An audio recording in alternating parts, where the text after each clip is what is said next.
Salawatullah alayhi wassalam.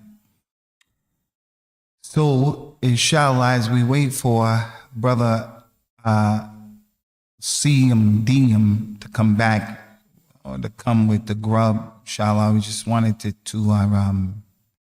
take these few minutes to go over a few things. I was going to do a lecture tonight, which was a continuation of the Khutbatul Jum'ah today, about the subul and the turuq that companions, Ridwanullah alayhim ajma'een, how they became Muslims. And in their way of becoming Muslims is an ibrah for all of us. The way that they became Muslims. It is a lesson for all of us. We mentioned a few today, and I just repeat very quickly. They became Muslims because they got married. Some of the companions married women from Ahlul Kitab. Our Nabi and our Rasul sallallahu alaihi wasallam married our mother Safiya, who was a Yahudiya, radiyallahu anha. And we wanted to touch the intellect and the heart and the spirit of our brothers who are dealing with women from Ahlul Kitab, and the importance of taking a page out of the lives of the companions, how they dealt with those women and how they acted with those women. And as a result of that, those women became Muslims, those men became Muslims, فَحَسَّنُوا إِسْلَامَهُمْ. But if we, as Muslims, open up relationships, these alaqat, with these non-Muslim men or women, we're giving dawah in the way that we're behaving. There are many other ways, but because we had those guests today, the Rip Wright brothers, calisthenic heads, they came and we became quite busy. So things were just all over the place. And then just now I went to my place to go get the lecture that I prepared, and I left, I took the wrong paper. So I have the wrong paper. But I wanted to mention, because someone brought this to my attention, they said that the ayat that we read today wasn't correct, it wasn't completed. And this is something that we don't want. Anytime you're in the masjid, those who are the hafadha from our community, don't be mutaraddid, mutahaffidh, don't be slow in correcting any ayat that was read incorrectly. Because the Quran is the kalam of Allah, and that's our haqq, to read it correctly for everybody. But anyway, the ayat was وَالْمُحْسَنَاتُ مِنَ الْمُؤْمِنَاتِ وَالْمُحْسَنَاتُ مِنَ الَّذِينَ أُوتُوا الْكِتَابَ مِنْ قَبْلِكُمْ إِذَا آتَيْتُمُهُنَّ أُجُورُهُنَّ مُحْسِنِينَ غَيْرُ مُسَافِحِينَ وَلَا مُتَّخِذِي أَخْدَانٍ. So I was told that I left that part out of the ayat, إِذَا آتَيْتُمُهُنَّ. So the translation of the ayat is, permissible for the Muslim man to marry are the Muslim women who are chaste. They are not women who are zaniyat. You can marry them. You can also marry the women from Ahlul Kitab, the Jewish girl or the Christian girl, who are also chaste, after and when you give them their dowries. So that was something we didn't mention, that if a man wants to marry a Christian lady or a Jewish lady, they deserve a mahar. They deserve a mahar, although they're not Muslims. The mahar is just not designated for the Muslim. It's for the Yahudiya and the Nasraniya. So give them that money, or whatever you give them from the mahar is permissible. But you shouldn't take them as girlfriends. You shouldn't take them as people who you're having illicit, illegal relationships with. The other issue that we wanted to mention was with the sadaqah, because people came up and they wanted to ask about the issue of the zakat. How in Islam, the 8 categories of those people you can give zakat to, one of those categories is al-mu'allifatu qulubuhum. إنما الصدقات للفقراء والمساكين والعاملين عليها والمؤلفة قلوبهم وفي الرقاب والغارمين وفي سبيل الله وابن السبيل فريضة من الله والله عزيز حكيم. Verily, those people who can receive the zakatul mal, the zakat, the third pillar of Islam, are only 8 people. One of those people is the fuqara, those poor Muslims who are in the dirt. They don't have anything. They have absolutely nothing. They don't know where their next meal is coming from. They don't have any property. They don't have any money saved up. They're in the dirt. It can also be given to the masakin. And the masakin are the people who are also poor, but they have some money. They may have a job. They may have some money saved up, like in Surah Al-Kahf, that the people were masakin and they were in the boat, and Khidr broke the boat. They were masakin, but they had a boat. They had a boat, so they had a job. They had some property. So the fakir is the one who's in the dirt, in the mud. He has nothing, zero. The miskin is like a lot of us. I can't speak for you. The miskin is like me. I'm poor, but I have something. I have a job. I'm not rich. I have a car, but I'm still miskin.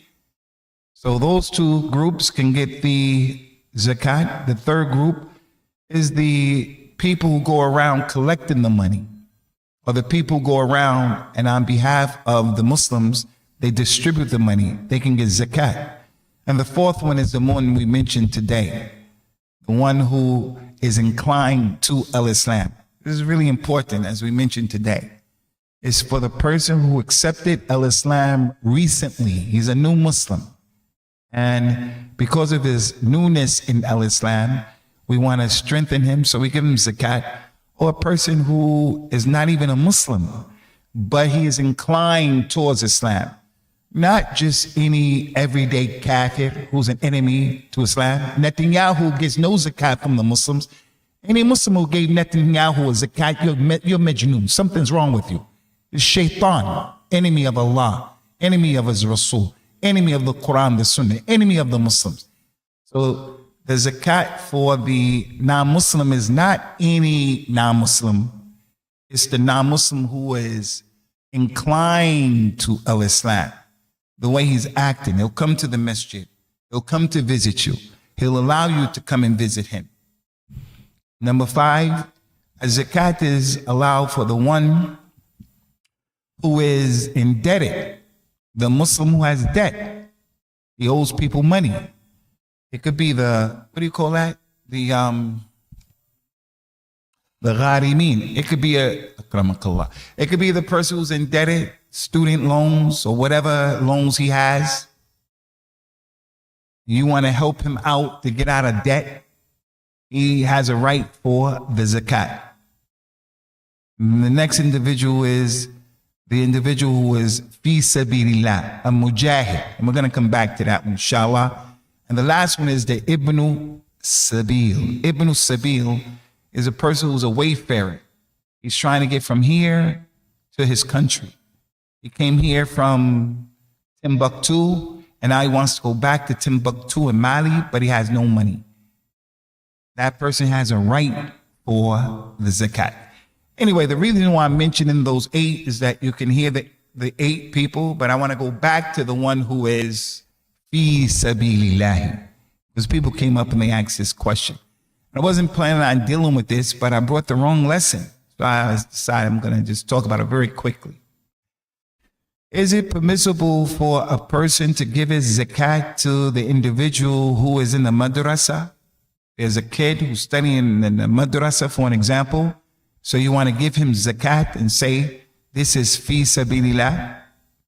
There's a person who we know, he went to Medina, he went to Mecca, and he's studying in Medina and Mecca. We want to take care of that individual and help him. So he's fi sabilillah. So we give him the money to offset, what he needs. Can you do that?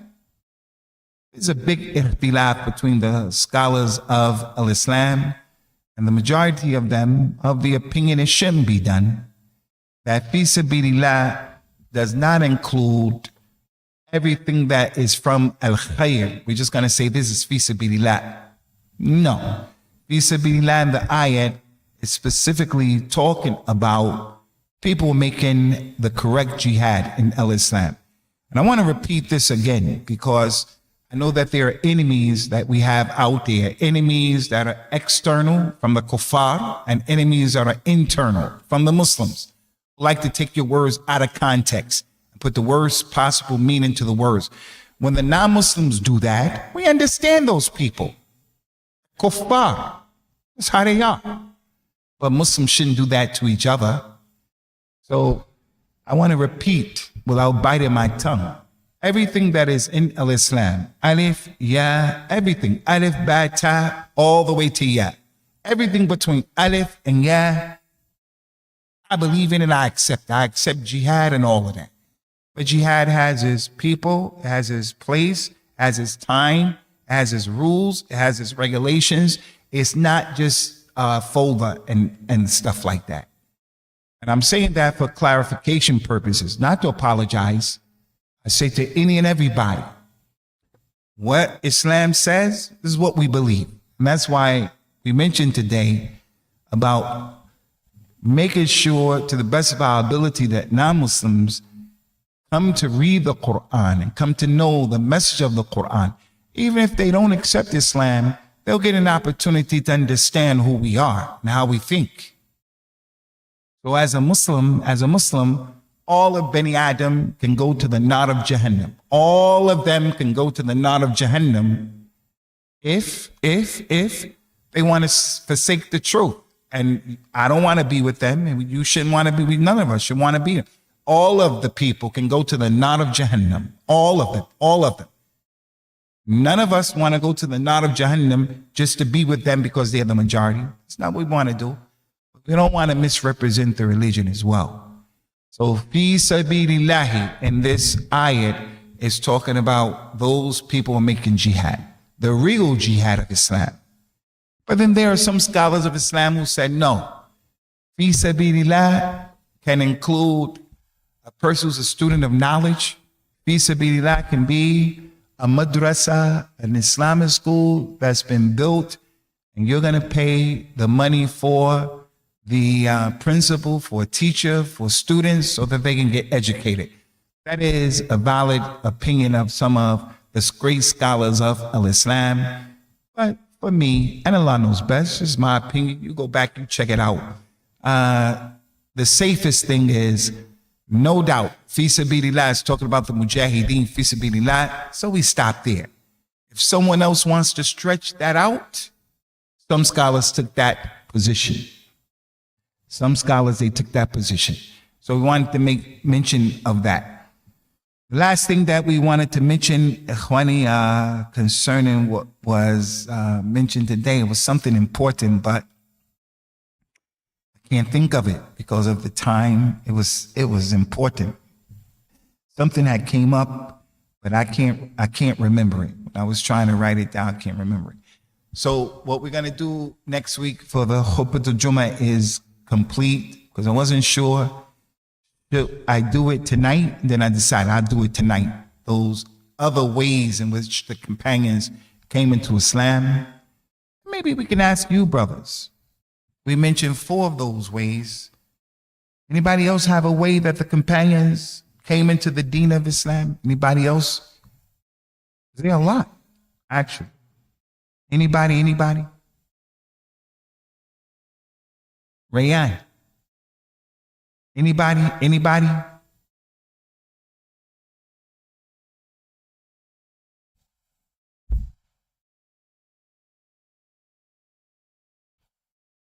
How did a companion, just think about the companions you know who accepted al-Islam.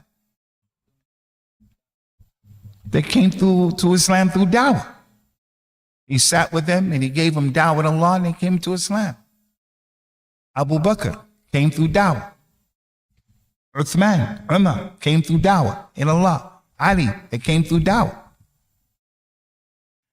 Anybody else?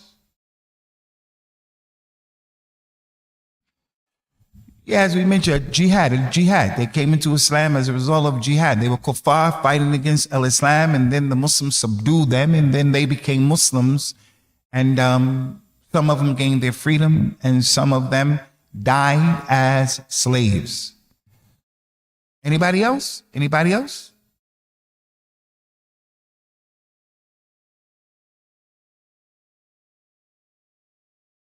Salman al-Farisi came to al-Islam as a result of his own personal search. He never met Rasulullah sallallahu alaihi wasallam, never heard anybody giving him dawah, anything like that. It's just that he himself was being trained by a criminal monk from their religion, Christianity, and he was a criminal stealing the money. And Salman saw that he was stealing the money, and he became upset with him and his religion. And he had a lot of drama when he spoke out against that guy, that monk who was stealing the people's money. And then Salman al-Farisi was sold into slavery. And he had some information that Prophet Muhammad was going to appear in al-Medina, sallallahu alaihi wasallam. And he knew, and this is the point, he knew about some characteristics of Rasulullah, just like what's in the Bible and just like what's in the Torah to this very day, although they changed it up. And he knew some of those things. Like on his back, he had the seal of prophecy, sallallahu alaihi wasallam. Like he didn't accept zakat, sadaqah. If you gave him sadaqah, he wouldn't accept it. If you gave him a gift, he would accept it, sallallahu alaihi wasallam. And Salman became a Muslim like that. And like we mentioned today, there's no one who his story is unique. There are people from amongst us who also went out to study about al-Islam and they became Muslims, like Salman. No one from amongst us, his Islam is going to be something special or unique. Unique unto him as an individual, but the companions, they already gave us the blueprint for what had happened. Anybody else? Because we want to open up the thing for just general questions. Fadli ya akhi Farzan.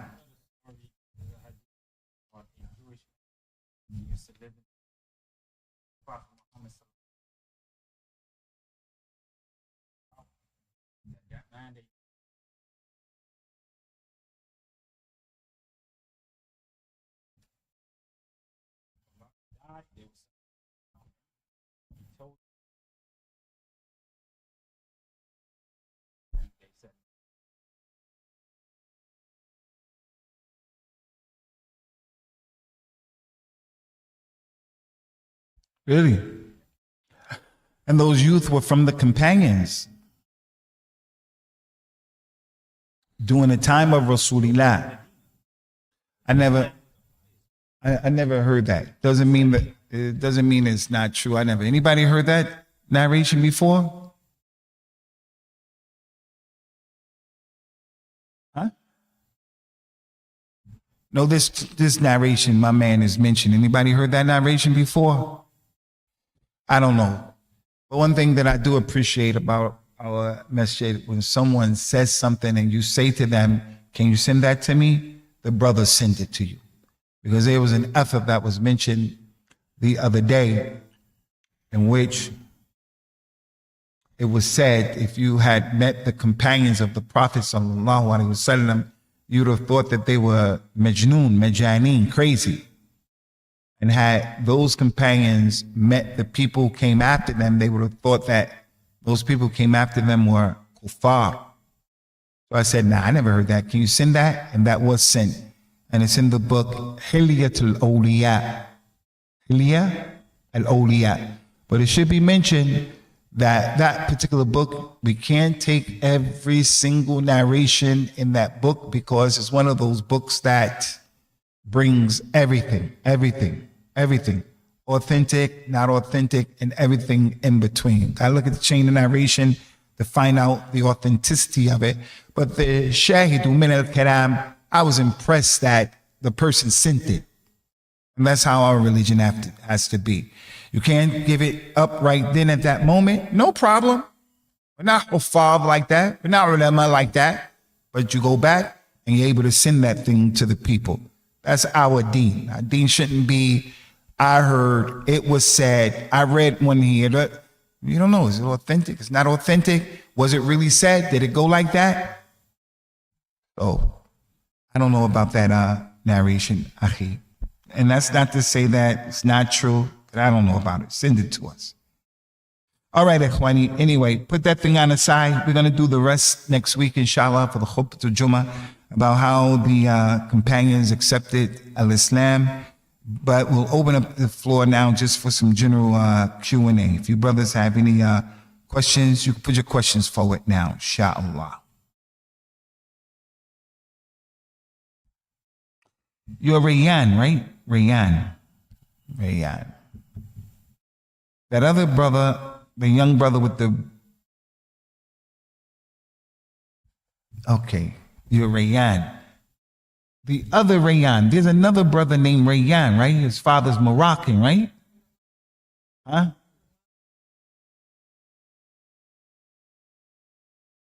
No, not that one, not that one. No, there's another Rayyan. His father's Moroccan, right? I thought that you were that Rayyan when you gave me the money. I thought you were that guy.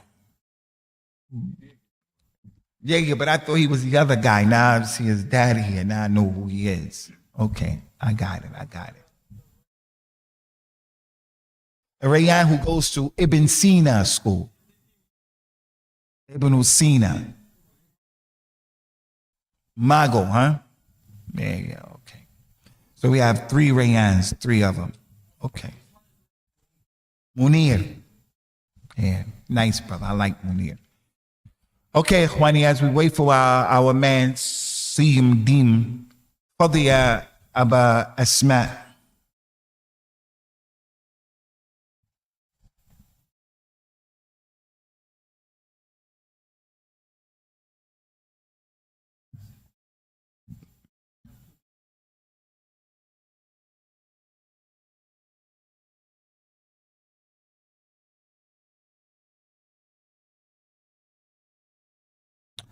So concerning the wiping of the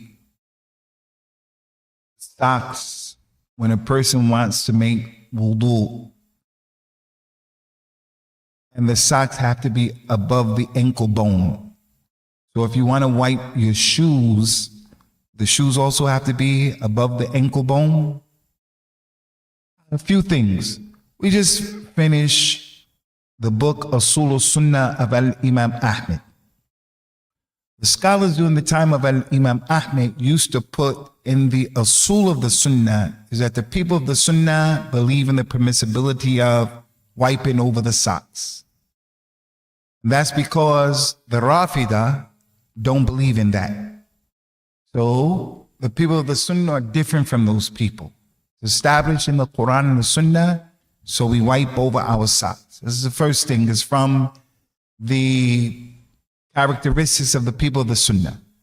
Second thing is the sock having to be above the ankle bone. There's no dalil for that whatsoever in the deen of Allah. There's no proof for that whatsoever.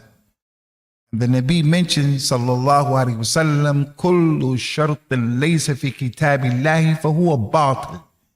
Every condition that people come up with that's not in the Quran, it's rejected. It's rejected. We don't even count that.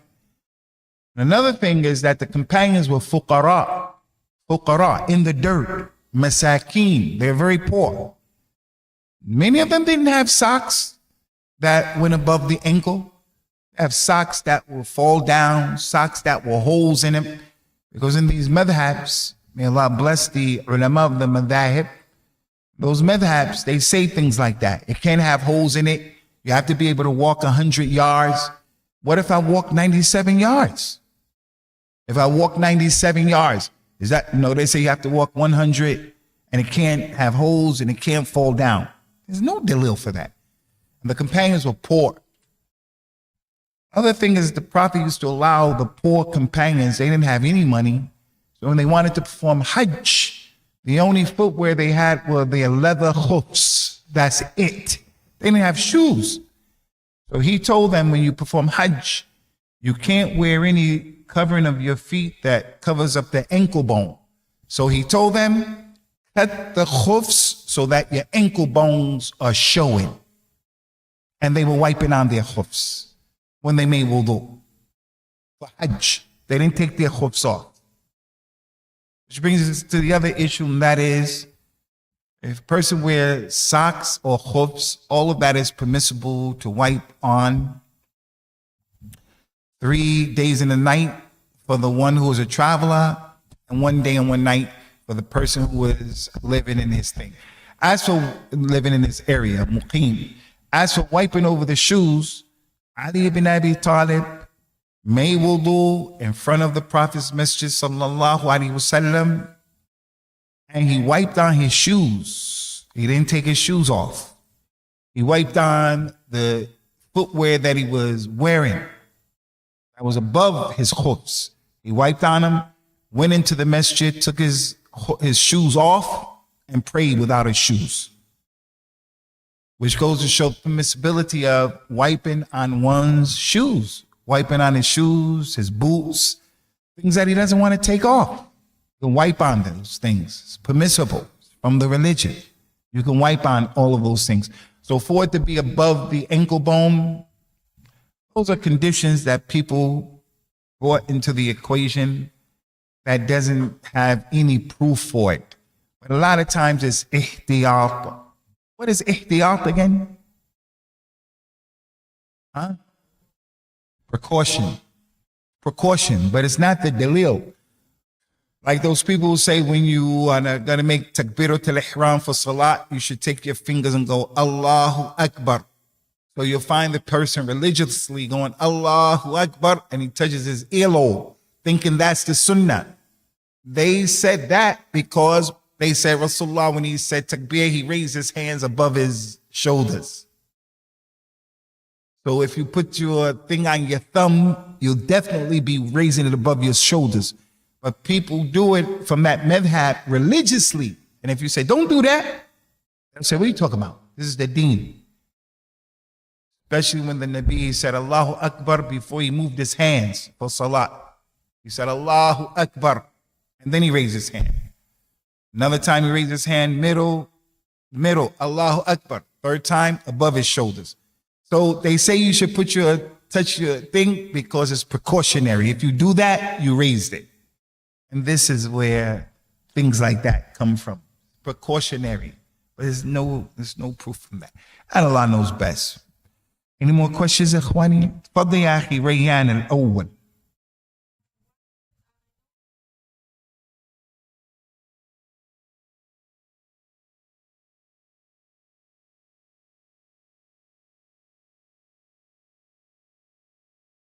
There's a hadith that said that the Nabi sallallahu alaihi wasallam said anyone who wears red will not have any khalaq of the akhirah. He won't have any portion of the akhirah in Jannah. So authentic hadith. But then there is a hadith where the Nabi sallallahu alaihi wasallam had a red clothing that he wore for the Eid, and he gave that to Abdullah ibn Abbas. He had that. So why would he say that over here? And why would this happen over there? So those scholars taking the middle course said, you shouldn't wear anything that is totally, absolutely, strictly 100% red. So if it has red and another color in it, red with some other embroidery in it, then it's permissible. So we should just avoid it altogether. Why is that? the prohibition came? What's the reason behind that? Allahu Alam. I don't know. Allahu Alam. Abu Asma, can you look for that? What's the illah? Why is wearing red the tahrim of that? What's the illah for that? What's the hikmah? What's the illah? Can you look that up for us real quick? Probably Sheikh Abdul Fattah. Obeying is obeying the Amir wajib. We say Allahumma na'am is wajib. It's wajib to obey the Amir of the Muslims. Wajib. Prophet told the people, sallallahu alaihi wasallam, alaykum bis-sama' wa ta'ah. You have to listen and you have to obey the Amir. Ya ayyuhalladhina amanu ati'u Allah wa ati'u ar-rasul wa ulil amri minkum. Obey Allah and obey His Messenger and obey those who have been put in authority over you. Hadith say you have to obey the Amir in what you like and what you dislike. You have to obey the Amir when you have, you're strong and when you're tired. You have to obey the Amir in everything that is not haram. You obey him when he tells you to do something that is not against the religion and is not beyond your scope or your ability. But if the Amir of the Muslims becomes a kafir, and the Muslims have the ability to overthrow him and to fight against him, it's wajib for them to do that. If they have clear kufr that they see from the Amir, not kufr that's muhtamil, some of them say this, kufr, no.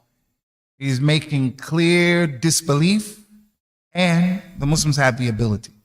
So in Syria, the Muslims don't have the ability in Syria to make khuruj against that kafir there.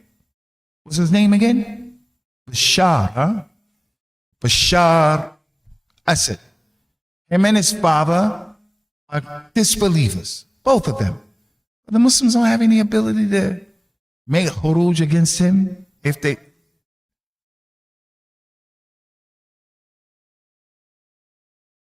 Because of the aqeedah of al-Nusayriyah that he's upon.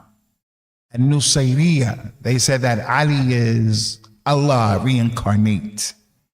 They say that Ali and their imams are on a higher level than Rasulullah and the prophets and the messengers. They said that Al-Nusayriyah, they said that Ali is and their sheikhs are in charge of the universe and they're the ones who make it rain, snow, dark, night, and all of that kind of stuff. But they're outside of the fold of Al-Islam. Al-Nusayriyah, mushkila, big mushkila, those people. Huh? They're in Syria and Lebanon and places like that. Syria and in Lebanon. But the Muslim leader, even if he's sinning, does things we don't like, we have to be patient with that situation, Abdul Fattah. Have to be patient with that situation. Siyam, khalas? Any more questions, Ikhwani? No, because those guys, brother, they took me off the square. It was crazy with them guys today. Hey, tfaddal ya akhi.